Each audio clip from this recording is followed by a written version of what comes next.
Слушай, какие идут, давай, записанные просто. Давай, брат. Давай. Девушка, вашей маме зять не нужен? Юрец, ты чего? Не так надо. Смотри. Девушки, секунду можно?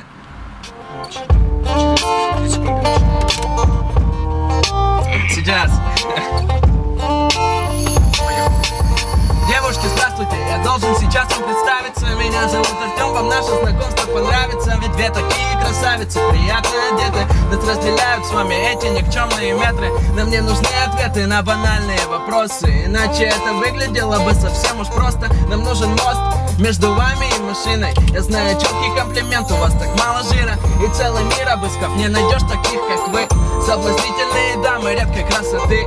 Мы еще новы, но скоро изменим мышление. Я правда стараюсь, поднимаю настроение. Какие же черты лица, какая фигура. Вы словно памятник, южная архитектура. И даже Юра, который придирчивый парень, сейчас вам скажет: девушки в порядке. И это не вода, это правдивые строки. И вы меня не бойтесь, не выжму ваши я соки. Вы точно в шоке, и я надеюсь, что приятно. Голова кругом, и ноги становятся ватой. Да я смотрю без мата, вы без слов красноречивы. Я прям ушатан этим взглядом английской дивы. И все так мило, предлагаю присесть в машину. Все будет хорошо, смотрите на это обширно. Мы можем просто прогуляться или сесть в кафе. Кальяны, это уж нам по душе. А позже ночью мы будем кататься по городу. Вас устроит? Жду действий по этому поводу. Красава!